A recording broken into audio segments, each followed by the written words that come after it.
Get right up in there. This is as close as I can go. Okay. All right, go.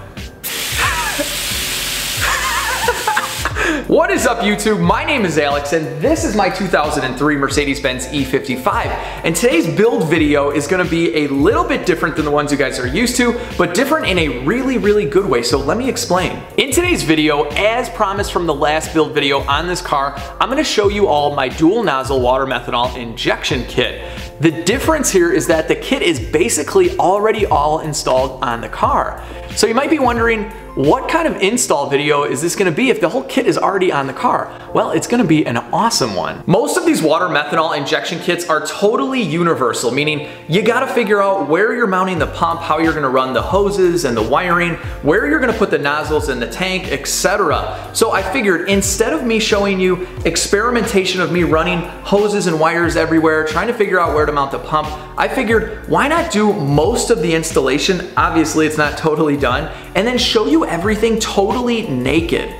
I mean the car, not me. I'm gonna be clothed just like this. What I mean is all the panels and all the covering are gonna be off so you can see all the good stuff, all the stuff that you need to see in order to duplicate a system on your E55. Also, a lot of this information is gonna carry over to other makes and models. So if you have a friend that doesn't necessarily have an E55, he might also learn something from this video, so feel free to share. And if you have any comments or questions, put them down below, or you can email me at legitstreetcars@gmail.com or Instagram at legitstreetcars. All right, guys, we're starting off on the passenger side with the heart of the entire system, and that is, of course, the pump. And you're gonna notice throughout this video that it's almost as if Mercedes wanted us to have water methanol injection on these E55s, as everything ends up going in a really nice, clean spot with minimal cutting. So let me show you what I'm talking about. This is a picture of the bracket without the pump installed, so you can see that I used two factory studs that weren't doing anything before. So instead of drilling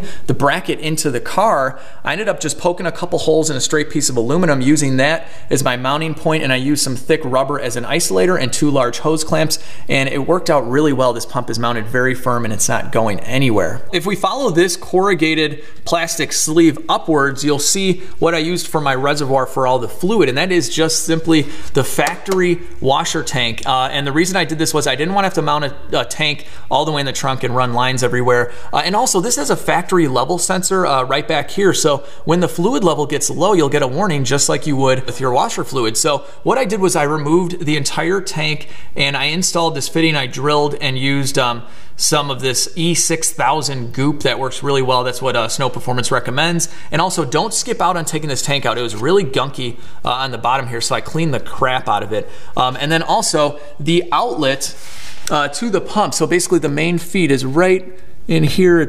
Yeah, there you go. And then it loops around right here, and this is where it enters the car. Another really nicely placed factory hole here that goes right into the engine compartment. And this also houses some wiring for a solenoid, which I'll show you guys a little bit later, and also the boost reference coming from the engine. And then if we follow this corrugated tube right here, that runs into the car, into the cabin through a factory grommet right here that I enlarged, and that houses not only the boost signal that goes to the controller in the car, but also a ton of wiring that I will show you a little bit later. And then just something kind of funny, this nut right here on the stud, it's there from the factory. It does absolutely nothing, but Mercedes conveniently placed it here for all your methanol injection needs. So I used it to zip tie this harness right here, so everything is really nice and tight and clean. We're traveling to the passenger side footwell area so I can show you how I ran all the wiring into the car. Now, this isn't going to be a step-by-step on how to wire the system, as that is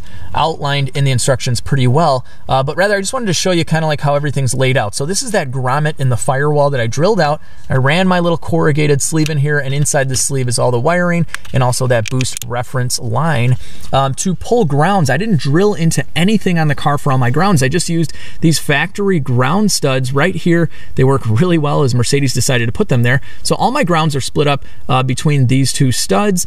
And then for power, what I did was I used this power distribution block. Now this is power that's on all the time, which isn't what you need. You need key on power so your system's not activated when you turn the car off. So what I did was I wired up this relay, a factory Mercedes relay, by the way, and it fit perfectly in this empty slot right here. This is, I mean, it's just crazy. Mercedes wanted you to put water methanol on your E55. So this worked out really well, and all I did was I simply wired this from the cigarette lighter key on power source, and then I pulled power from this stud right here, which is a massive, massive wire. So really nice, clean power going to the pump. And yeah, this is all wired up really nicely. I've already had the metal cover, which you see right here. I've already had that put back on, and everything clears and fits perfectly. So let's follow this up to the gauge and the controller, and I'll show you how I mounted that. And here is the Snow Performance Progressive Controller / gauge. I just mounted it right in the factory ashtray, as I don't smoke, so I figured why not. I just drilled a hole behind here to run all the wiring, and then I used some hot glue, which you can't see, it's back here, to mount this controller in the exact position that I wanted, so I could not only see the controller, but also press all these buttons here. And I haven't messed around too much with the functionality of the controller, but I do know one thing. This is the purge button, and that's the button my wife was pressing to spray me in the face with water, as you see in the thumbnail picture. And yes, there was no methanol in that, so I'm still alive. And one last thing, you can totally close this cover if you want to go stealth mode. Next up, we have the nozzles, and this is something that a lot of people have questions on, and honestly, so did I, but luckily, there's a really smart dude named Sean. He's on some of those Facebook AMG pages, and he posted up an install thread that included nozzle placement. Mine's a little bit different, as I used an 85mm throttle body, and I used the VRP adapter plate, and what makes this really nice is they include a threaded port, so you can put a nozzle holder right in there. Now, if you're not upgrading your throttle body, that's totally fine. You can just drill in this nozzle in this area here, and it'll accomplish the exact same thing. And let me show you, I was going to use this longer Snow Performance nozzle holder, but as you can see, it kind of runs into where the surge tank goes. So I went with a low profile holder from Snow Performance, and this has a number 5 nozzle in there, and this does not have a check valve. I'll go over check valve and safety stuff a little bit later in the video. But out of the 2 nozzles, there is one that does a lot more than the other for cooling, and that is right down here. This is the post intercooler nozzle. Here's your intercooler, and here's the nozzle right here. So the airflow is going to go in through here, in out through the Y, and then into the surge tanks, which are right here. Now, what's important is this is as far away from here, the intake air temperature sensor, as humanly possible, and you want that so you're not just dousing this sensor in water and skewing the numbers. I'm not saying this is going to be totally perfect, but this is as far away from that sensor as you can possibly go. Now, since this is kind of sandwiched in between the motor and the supercharger, it's going to get hot. The tubing that Snow Performance includes is rated for the heat that's generated by modern day engines, but I will be wrapping the tubing here in a very nice fiberglass high temp tape, so I'll show you guys that a little bit later. So let's get the supercharger back on my engine. I'll show you guys all the safety stuff and all the hose routing and all that. But yeah, let's get to work. All right, guys, it's a few days later, and I'm sorry there's not going to be a time lapse of me putting all this stuff back together, as I've already done it. And the reason for that is I wanted to put this together as quickly as humanly possible and actually test the system so that when I show you the finished product under the hood right now, you know that this is an actual working system and where I've placed everything actually works properly. So let's get a closer look at exactly what's going on over here. Bear with me, guys. I've set up a bunch of lights, including one strapped to my forehead, to try and give you an awesome look at everything under the hood, because it's totally complete. This is how it is on the car, and like I said, I've already been driving with the water methanol for a few days, and it works great. The only thing I did was remove this water tank temporarily so I can show you a little bit more in this area here. So let's get right into it. I'll start off with where I tapped in to get a vacuum / boost signal for that controller in the car, and that would be right here, which is the side of the surge tank.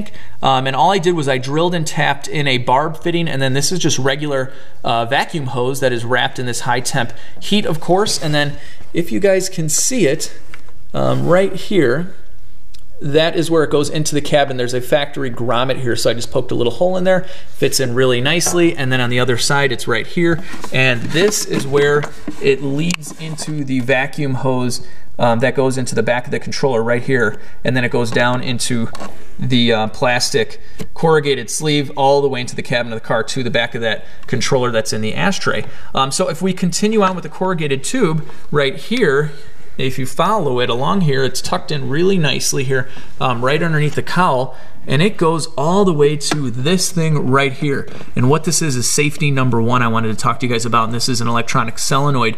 This is wired directly to the pump, so whenever the pump has power, as if it's working and flowing fluid, this opens and allows that fluid to go through. Now, when this pump is not working, when the meth pump is not working, this is closed, and it'll prevent fluid from kind of back feeding into your engine, which you definitely don't want. And you need this if you're gonna mount your tank above the nozzles or in the trunk. I kind of don't need this, but I'm big on safety with this car, so I did it anyway. Once this opens and the fluid goes through, you can see it goes in right here through a grommet I put in the firewall, and then it goes to the T, since this is a dual nozzle kit, of course. And then I'll show you a couple other safeties. These are check valves, and these only open, I think, at about 15 to 20 PSI of pressure. Otherwise, they're totally closed. And what's nice about these, they do a very similar function to the solenoid, not allowing fluid to get sucked into the engine when you don't want it to be. But also what's nice about this is you don't have to prime the system all the time, because these check valves hold the fluid. So you're really just needing to prime what's left after the line from here, which is a very short distance. So really nice to have these check valves. This will get wrapped in tape again. I just took it off to show you. And there's another one right here. So basically, this line right here, this is the one that goes to the bottom of the intercooler, and I'll put up on the screen a picture of how well I wrapped this. So that is not getting hot, and I think it'll last a really, really long time, hopefully forever. And then we can see there's another solenoid in here that's completely wrapped. I'm sorry, not a solenoid, a check valve. And then that goes to the nozzle that is right after the throttle body right in here. So all really nicely tucked in there, and it works great. Like I said, no leaks on the first try. One last thing I wanted to show you while we're in here is if you have the factory system that heats up the washer fluid that's in the tank, I disconnected that. See, it's disconnected right here, and all I did was I looped it. This is just coolant that runs through here. I figured that no methanol injection company was planning on there being a system to heat up the washer fluid. I don't know if you really need to do this, but I did it anyway. I thought, why not? And it was really easy. Quick engine shot for everybody. Everything is completely reassembled, and this is how the final product under the hood looks, as you just saw, but with the tank reinstalled. So let's talk about why I even put this on my car. If you want to know a little bit more on why I installed this on my car, I'm going to talk about that right now, but also I'm going to write an article. I don't know if you guys know this, but I write for altdriver.com. I write automotive articles, news, high performance stuff, and I will link that down below so you can see a little bit more in depth on why you would want to put this kind of stuff on your car. And I'm also going to compare the kit on the Trans Am, as I have a dual methanol injection kit on that car as well, but it's vastly different from this E55. So let's get into it. The reason I'm doing this on my car is timing. These cars, when the intake air temperatures get really high, they pull a ton of timing. I'll put up a little chart here. You can see it's brutal how much timing gets pulled, which obviously equates to a ton of lost horsepower. So I want to get my intake air temperatures down so the computer doesn't have to pull any timing. So I'm running 90% distilled water and 10% pure methanol, and then I label it poison, of course, so my kids don't drink it, and I hide this.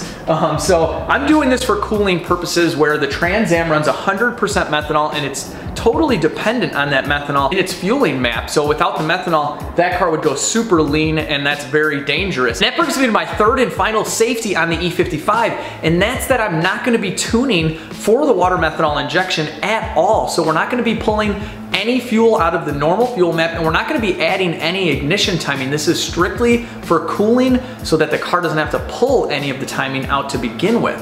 I'll talk about exactly how this water methanol injection kit has affected the intake air temperatures and the timing on the E55 in a future video. I don't want to talk out of my butt here because I have been using the kit for the last few days and it works really, really well, but I don't have any solid logged information to share with you. So once I hit up the dyno or the drag strip, I will record everything and of course show you guys how this has affected the performance of the car. So with that being said, if you like this video, please give it a thumbs up, subscribe to my channel. We're almost at like 40,000 subscribers, which is just awesome. Thank you so much for that. And I hope everybody has a fantastic day. I'll see you all in the next video.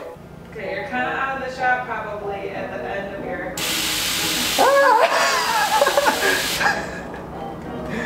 This is pretty cool. We gotta put these in our backyard for the winter time, or summertime.